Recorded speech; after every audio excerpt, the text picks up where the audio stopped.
Well, if you look at research on the nature-nurture question, the ballpark is that at least half, if not even up to about 2/3 of the variation in human attributes, by psychological attributes, is not due to heritable factors.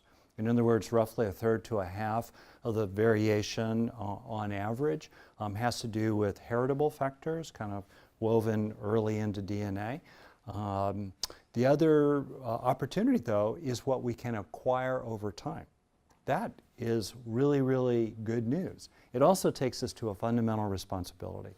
No one can stop us from growing resources inside ourselves, from learning and growing over the course of a day. No one can stop us from trying to do that inside the inner sanctuary of our own mind. But no one can do it for us as well, which to me gives a kind of credibility to the results of those forms of inner practice. So if we are to grow inner resources in the mind, that fundamentally means changing the brain. Because inside the natural frame, whatever mysteries may lie outside the natural frame, inside the natural frame, which is certainly where I'm going to be speaking today and where I generally operate, any kind of lasting change of mind must involve a lasting change of body, in particular in the nervous system and its headquarters, the brain. So how do we do it? How do we get those green balls into the brain? This takes us to self-directed neuroplasticity, a term coined by Jeffrey Schwartz at UCLA 15, 20 years ago. To put things in context, neuroscience is a baby science. So much has been just discovered in the last year or two, let alone, and definitely the last decade or two.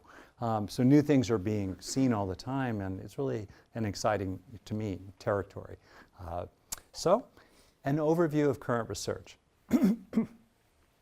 What is very well known is that mental practices A produce mental results C, presumably via the black box B of the brain. That's the first point. There's much research that mental efforts produce psychological results. Can. There's also a tremendous amount of research that's invasive and ethically question marked on non-human animals that various stimuli, presumably with experiential correlates, lead to lasting changes in their brains. And through very invasive research, the granularity of what's been discovered is really quite extraordinary. So there's here too a lot of evidence that the experiences of any kind of a complex animal can lead to lasting physical changes in the nervous system. This is the basis of what's called experience-dependent neuroplasticity.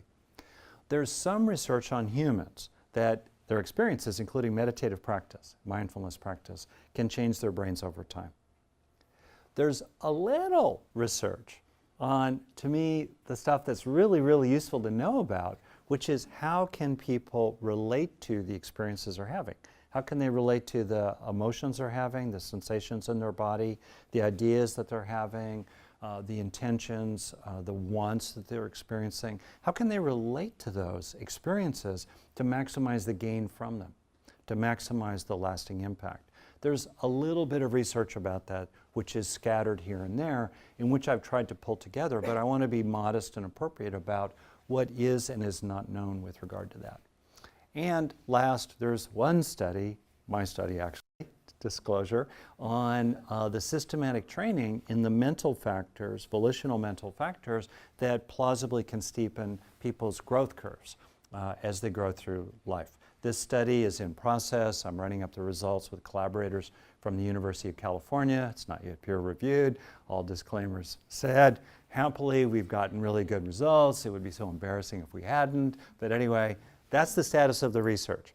In this context, then, I want to talk with you about what's plausible. And then we can start engaging the laboratory immediately inside ourselves to see what the real results are. All right? So in this context of some, modesty, the learning process, the change process, fundamentally happens in two stages, two necessary and sufficient stages. We begin, in almost all cases, with an experience. There is some learning that occurs through unconscious processes, but the great bulk of human development, healing, transformation, even awakening, begins with an experience of one kind or another. There are different terms that are used for the experience. I like experience because it's kind of direct, it makes it clear. Neurologically, we could talk about encoding. We could use the general term I use for activation in terms of a phase, or an old-fashioned word state, some kind of state of being. State of mind, state of attitude, state of intention, state of sensation, some kind of state. That's the necessary first step, but it's not sufficient. There must be the second stage of learning for any kind of lasting value. And you're probably starting to see the critique that I'm mounting here of most efforts, including my own, to help people have some kind of lasting value, some kind of lasting benefit from something. We must engage the second stage of learning. Call it what you will. I call it the installation stage. I have a cybernetic kind of view of things in many ways, so to me it makes sense. Activation, installation. In neurological terms, we would speak of consolidation, or kind of, in simple language, the movement from state to trait. This is a fundamental two-stage process. The second stage is necessary, and it's one we routinely forget. This two-stage process is summarized in the kind of increasingly well-known saying from the work of the Canadian psychologist Donald Hebb: neurons that fire together, wire together. I've actually had some grad students turn that into a rap video for me. It's pretty cool, but I don't sing myself. People pay me not to sing. But here's this fundamental process: fire together, wire together. It's actually more complicated than that. I won't go through every little bit on this slide. You can look at it later if you like. It's a summary of the major mechanisms of experience-dependent neuroplasticity, the many ways in which the nervous system is designed to be transformed, in effect, by the information flowing through it that, as immaterial information does, it is represented by some material substrate. The flows of information that are the basis for experiences moving through the nervous system enlist underlying neural processes to represent them, and repeated patterns of underlying neural processing leave lasting traces behind, leave lasting changes behind. And the fundamental notion of experience-dependent neuroplasticity is not breaking news. It's been presumed for a long time that any kind of learning, broadly defined, learning to walk instead of crawling, learning how to be more patient while raising teenagers — I had to work on that one myself — any kind of real learning must involve a physical change, presumably primarily in the brain. That's not a new idea. The real news in neuroplasticity is the extraordinary degree to which these changes can proceed, and the breadth and depth of the remodeling process of the nervous system, especially the cerebral cortex, that can occur as we develop and change, for better or worse in life. All right? So the essence of the process I just went through that moves from state to trait, and you can apply it to many ordinary experiences. Think about the acquisition of greater trait mindfulness. It begins with experiences of mindfulness, which then, in some way, incidentally or deliberately, leave lasting traces behind in the body, especially in the nervous system.